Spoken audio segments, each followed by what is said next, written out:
I'll say this: we've had a great off season. The kids have done a great job of competing in the weight room, competing in our movement. I think we've had a great spring. I was really happy with our red and white game Monday night. But this is a new team. They have to go out there and earn it. And we have a gauntlet of a schedule. I would probably argue it's the toughest in the area from game one to game 10. But after playing Mandarin last year, you have to be battle tested in 5A. I think 5A in the state of Florida is the toughest classification in the United States. When you look at all the previous state champions and everything they've had at Central Florida and South Florida. So we're definitely going to be battle tested, this year. And I'm really excited for the challenge. But again, it goes back. Look, we have one goal here, something that's never been done.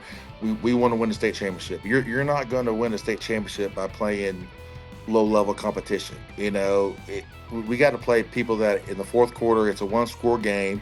We need to stop, or we need to go get a score. So, oh, absolutely. I mean, look, it's one of, it's one of the best rivalry in sports in the planet. I would say, look, it's like we're playing in the SEC. There is no week where we can just show up and no. We have to be ready to play. The mindset has to be ready. The preparation has to be there.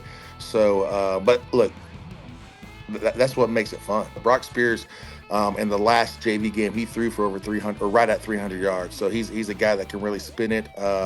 We have a good balance of seniors, juniors, and sophomores of contributing, but we returned 5 starting offensive linemen that started at one point last year.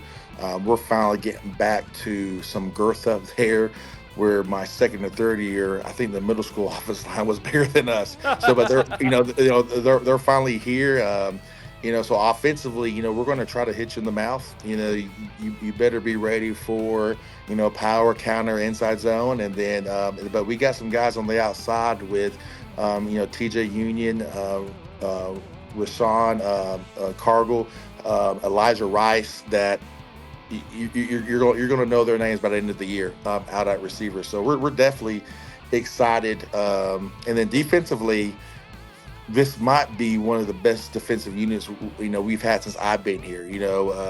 They had a good showing in the red and white game. Now, obviously, you got to prove it every week.